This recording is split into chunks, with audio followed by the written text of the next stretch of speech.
Loki es mucho más de lo que nos quieren hacer creer. La trama en el país de los gigantes está ardiendo. Escritos antiguos, la leyenda del dios del sol Nika, dios de la destrucción, pero también de la libertad y de la risa. Una sola figura, pero con múltiples interpretaciones. Los dos pasados apocalípticos del mundo. La llama de los guerreros salvajes que sigue viva en la nueva generación. La amenaza de los caballeros divinos. Esto es Elbaf.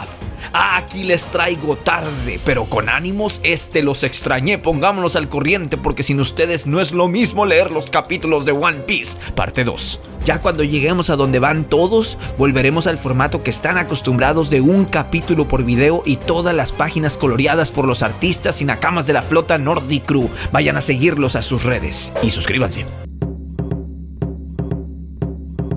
Esta es la magia de la biblioteca de Elbaf. Mientras que Saúl nos presentaba al búho majestuoso responsable de la gigantificación de los libros, Chopper y Bonnie leían unas páginas. Bibelot, que según teorizaba Lilith, seguro había comido una fruta como la Iku Iku no Mi, con la habilidad de desarrollar cualquier cosa inanimada, un poder perfecto. De hecho, demasiado perfecto para la tierra de los gigantes, lo que definitivamente no puede ser ninguna coincidencia. Esta fruta ya llevaba siglos en este país, por supuesto, pues Saúl también explicaba que gracias a Bibelot podían leer las noticias del mundo, porque aunque Elbaf no estuviera afiliado al gobierno mundial, de vez en cuando pescadores humanos venían a dejar el periódico, libros y demás. Chopper entonces preguntaba que si la biblioteca tenía un catálogo de medicina, y la respuesta era que sí, pero que a diferencia de los libros de arqueología provenientes de Ohara, estos no podían reducirse de tamaño, pues eran originales de Elbaf, por lo que su tamaño original era gigante.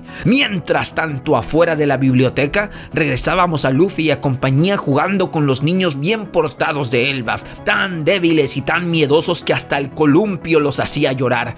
Por supuesto que Luffy y Usopp reaccionaban decepcionados al poco a poco ir conociendo en lo que la nueva generación de gigantes estaban convirtiendo, y no era que la queja fuera tener un Elbaf pacífico, pero la falta de agallas de los niños era para lamentar. ¡Ataque sorpresa! Mientras que Luffy y Usopp estaban distraídos criticando a los chamacos, una espada gigante azotaba justo el lugar en donde estaba Luffy, quien apenas había logrado esquivarlo de un salto. «Tienes la guardia baja», gritaba Colon, el pequeño gigante preparándose para atacar de nuevo, pero Luffy, sin inmutarse, de un simple y calmado manotazo, no solo detenía el ataque del pequeño gigante, sino que completamente destrozaba su espada. ¿Qué? El niño no lo podía creer, no podía creer la diferencia de poderes, y Luffy ya con su Getter Gomu Gomu no Elefantogon, directo también al piso en donde estaba el valiente Colon, fallando a propósito para no lastimarlo. Un mensaje, un estate quieto del mismísimo Yonko sombrero de paja Luffy. «No lo vayas a lastimar», le gritaba Usopp a Luffy, mientras que Luffy, ahora sí con una sonrisa, quedaba satisfecho de que al menos un niño en esta isla no fuera un cobarde debilucho. Y así Colon, quien ya había escuchado de Luffy de la boca de Shanks, recomponiéndose del elefantagonazo, con una sonrisa de oreja a oreja, también volteaba a verlo lleno de admiración. Los otros niños protestaban, acusando a Colon de ser la oveja negra, el rebelde de la escuela, a lo que Colon, reclamando también, les gritaba abiertamente que se callaran, que él odiaba a los debiluchos como ellos. «Colon», alzaba la voz Ripley, «no causes problemas, muchachito, y por cierto, ese fue un muy buen ataque sorpresa», le decía con orgullo, pues cómo no, porque Colon de inmediato revelaba que Ripley era su mamá, y no solo eso, sino que el papá es un humano de tamaño normal, les decía Colon entusiasmado a los sombreros de paja, lleno de orgullo, platicándoles que su papá solía ser un gran pirata que no le temía a nada ni a nadie, ni a los guerreros de Elbaf. Y a la sorpresa de los sombreros de paja, Ripley continuaba explicándoles que nunca se habían casado porque la diferencia de edades era mucha, que él era mucho menor y que él no quería porque era el único que se iba a hacer viejo en la relación. Y bueno, pues así Luffy, visitando el interior de la biblioteca, ahora llegaba el momento de separarse. Él se iba a adelantar al banquete. Robin se iba a quedar con Saúl en la biblioteca para alcanzarlo luego. Lilith iba a ir con Bonnie para tramitar sus permisos para vivir en la isla. Frankie iba a ir a conocer el árbol Adán más grande, y que como los gigantes festejaban por días enteros, pues les iba a sobrar el tiempo para esto y más. Pero antes de irse, Gert les decía que tenía una sorpresa para todos, y así pasábamos a ver los nuevos atuendos de los sombreros de paja en Elbaf, el país de los gigantes. Cada quien con sus armaduras, sus cascos vikingos, calaveras, barbas largas, cuernos, capas, artículos de piel, todo cortesía de la colección de mini ropas para humanos de Gert, quien les confesaba que le gustaba mucho bordar cosas así. ¡Ay, qué bonitos!, decía. Pero en el castillo de la Villa Oeste, donde había caído el rayo, volvíamos a ver a estos mercenarios. Estamos buscando al gigante llamado Loki. ¿Dónde está?, preguntaban con autoridad a dos gigantes guardias que se encontraban resguardando el castillo. Y estos, despreocupados, les preguntaban que por qué querían ver a ese criminal, que qué asunto tenían con él, que era su culpa que el castillo del rey Harold estuviera tan vacío y abandonado porque él lo había matado. No, que simplemente no les podían decir dónde estaba en el caso de que Loki los engañara y los usara para escapar. Sin embargo, de un solo movimiento, uno de los encapuchados invocaba un ataque desconocido que en un instante arrodillaba al poderoso gigante, acalambrándolo del dolor, hincándolo ante su presencia, casi rogando por piedad, a lo que la mujer misteriosa le decía que esto era lo que le pasaba por oponerse, que no le estaba preguntando, que le estaba exigiendo la ubicación de Loki. Mientras tanto, en la villa, todos celebrando, alzando las copas, bailando, Usopp y Luffy bailando los mismos pasos que hicieron ya hace muchos años cuando soñaban con ir a Elbaf. Más de 20 años para nosotros, apenas 2 años para ellos en la historia. La danza de Estamos en Elbaf, el hogar de los más grandiosos guerreros del mundo. Y así, como recapitulando la relación de los sombreros de paja con los gigantes, veíamos primero a Dory y a Broggy gritando: «Porque defendiste nuestro honor, Little Garden». Luego a Oimo y a Kashi: «Porque nos mostraste la verdad después de haber sido engañados en Slovi». Luego a Harudin: «Porque me salvaste de ser borrado de la memoria, Dressrosa». Y así todos en coro vociferaban: «Nosotros los gigantes les damos la bienvenida a Elbaf, al Yonko Luffy y sus piratas que acabaron con esos monstruos de Kaido y Big Mom en Wano. ¡Hurra! Alcen sus copas y brindemos por ellos. ¡Salud! ¡Kanpai por los sombreros de paja! ¡Qué emoción! ¡Cuánto respeto les tienen! Podrían ser humanos pequeños de tamaño, pero su valor es tan grande como el de los gigantes de Elbaf». Y entre todos los gigantes también veíamos a Stancien, el carpintero de Harudin, que resulta ser el mismo gigante que estaba con Rayleigh en Shabodi como prisionero en la casa de subastas. Le platicaba a Luffy que gracias a su alboroto también pudo escapar de allí, mientras que Luffy comiendo nada más lo veía y le decía: «Ah, qué bueno». Mientras tanto, a lo lejos, en un barco volador apenas llegando a la isla, después de tanto tiempo volvíamos a ver al jefe Montaña Barbuda Harul, uno de los 2 héroes de los gigantes y el anciano más longevo con 408 años de edad. «¡Anciano!», reaccionaba Luffy, que no lo conocía, saltándose de los ojos. «¡Tienes una espada atravesada en la cabeza!». Se reía Harul, diciéndole que ya lo sabía, que por fortuna su casco lo había salvado. Una presentación impactante. Para comenzar el 1136 en la tierra de los gigantes, donde incluso la carne es enorme. Una pierna de alce de las montañas de Elbaf con un sazón que le recordaba a Luffy a la carne de dinosaurio. Un manjar difícil de capturar, pero que ninguna tarea era imposible para celebrar a los sombreros de paja. Luego veíamos al jefe Harul sosteniendo el plato donde Luffy estaba comiendo, mientras que le decía que era muy raro para un humano llegar hasta donde está el reino del sol, es decir, a la cima del árbol de Elbaf, en donde están ahorita mismo festejando. Que al llegar a la isla, la mayoría de los humanos creían que la tierra de los muertos era todo lo que era Elbaf, y que apenas la veían les daba un terror enorme y se daban la media vuelta, por lo que casi nadie llegaba hasta la cima del árbol. Mientras que Usopp recitaba en otra mesa: escúchenme bien, Oars, el colosal gigante ancestral, guerrero legendario incluso para ustedes los gigantes, a pesar de ser 3 veces más grande que cualquiera de ustedes, adivinen quién le dio el golpe final. Así es, vociferaba Usopp otro más de sus cuentos, que había sido él mismo, el valiente guerrero Usopp.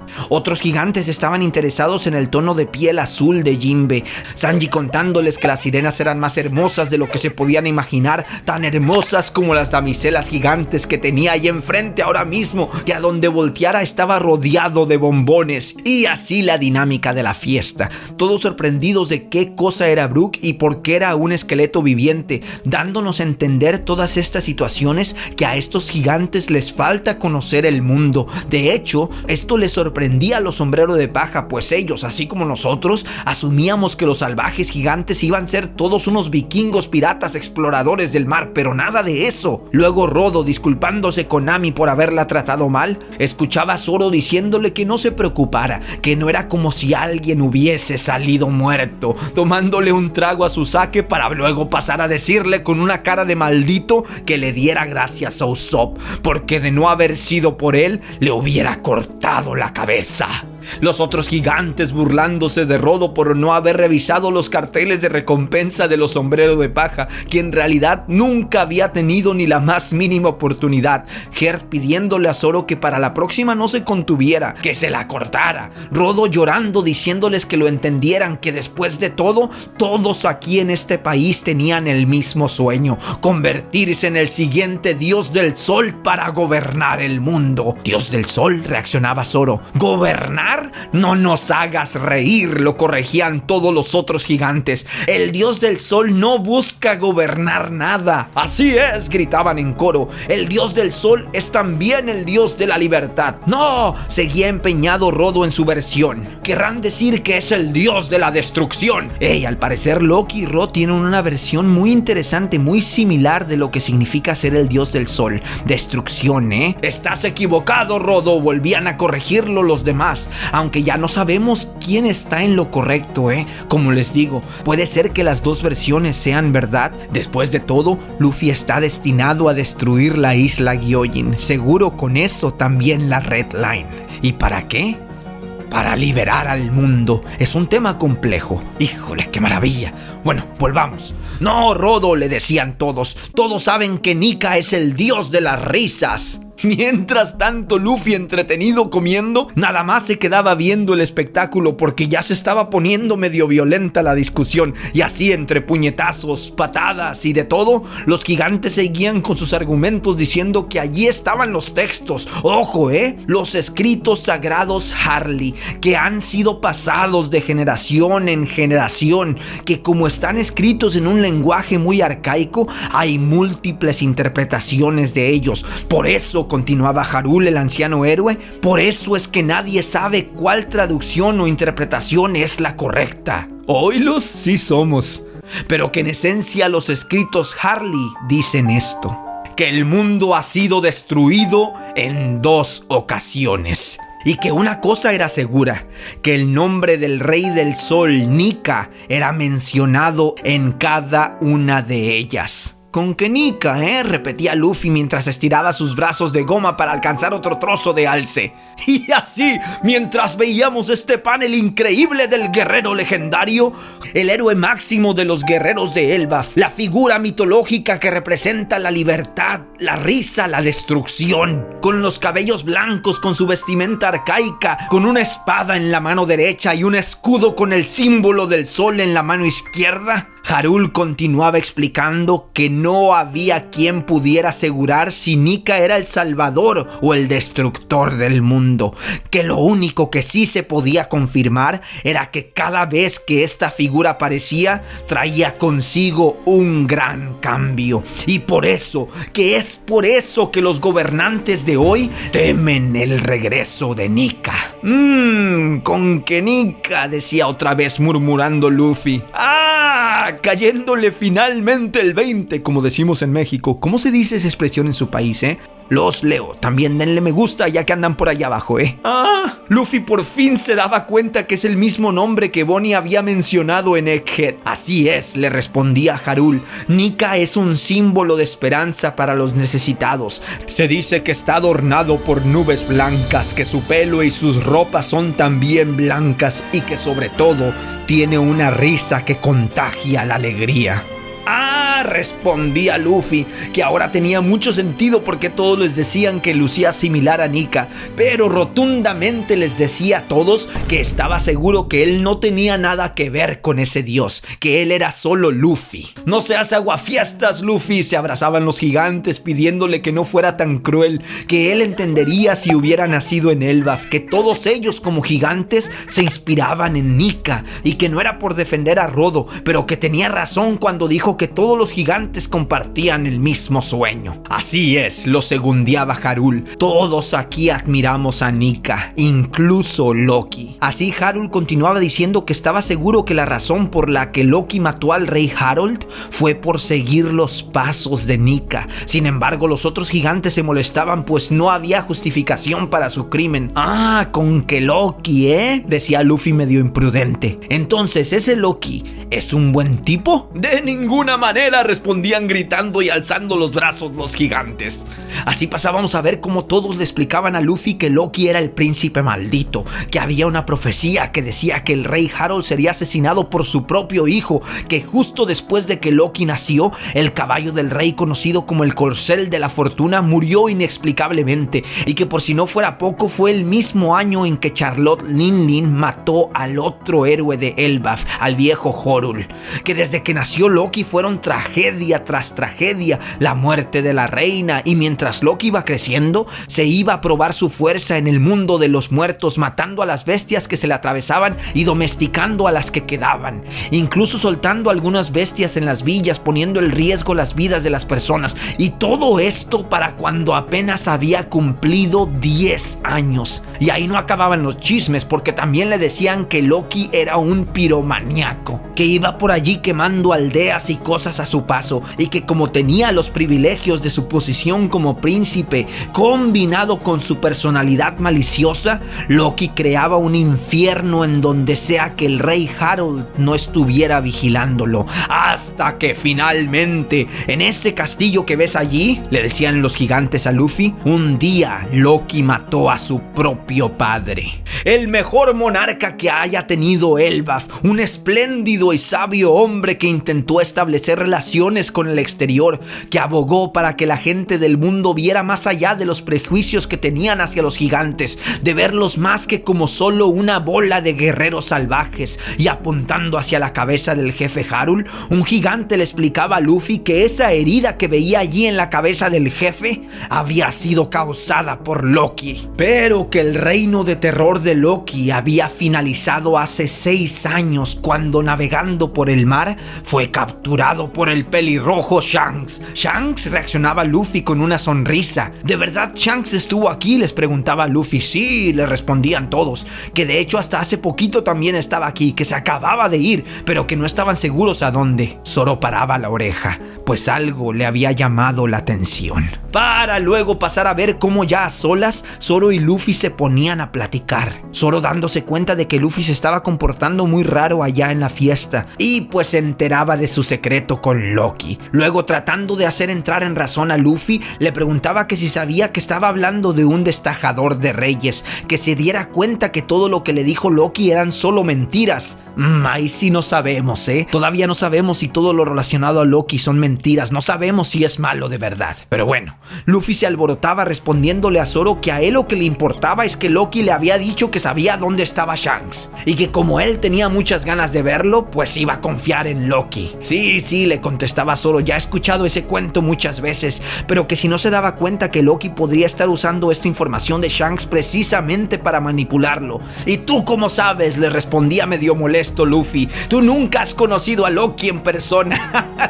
Si algo sabemos, si algo hemos aprendido, es en confiar en el instinto de Luffy. Por eso le tenemos que dar a Loki el beneficio de la duda. Así que sí, aunque haya matado a su padre, a lo mejor hasta entre comillas esto último, quién sabe, Todavía no he leído el 1139. Para allá vamos, Nakamas, a ponernos al corriente. ¡Uy, qué emoción! Es verdad, Luffy, no lo conozco, le respondía Zoro, que él solo estaba diciendo estas cosas por la reputación que se carga Loki. Bueno, pues de todas maneras, agregaba Luffy, si lo de saber dónde está Shanks resulta ser una mentira, que él mismo lo iba a mandar a volar, para después pasar a ver a Nami, enojada de que Luffy y Zoro estaban en el barco volador a punto de irse sin ella, preguntándoles que si realmente creían que iban a encontrar lo que sea que iban a buscar sin su ayuda. Así, Zoro nos revelaba el plan secreto, que cuando liberaran a Loki después de haber encontrado las llaves de sus candados, si se le ocurría hacer algo sospechoso, se iban a encargar de él allí mismo. Estoy de acuerdo, respondía Luffy, quien a su vez le preguntaba a Nami que qué hacía Rodo aquí también. Pues Rodo es el nuevo sirviente, el tercero después de Zeus y Sanji según Zeus. Rodo, mientras tanto, bien apuntado para ir a liberar a Loki, pues seguro Rodo lo admira porque comparten la misma visión del dios del sol. Les decía que todos los gigantes estaban tan borrachos que ni se iban a enterar de este plan, que seguro ya se les había olvidado que estaban celebrando. Nami, por supuesto, que también iba a saquear los tesoros del castillo, preguntándole a Rodo que si por casualidad un tesoro por allí se perdía, que si alguien lo iba a notar, a lo que el gigante le contestaba que tenía muy mala visión, que al menos él no se iba a dar cuenta de nada. Perfecto. Manos a la obra. Mientras tanto, en el reino de los muertos, escuchábamos una risa aturdidora.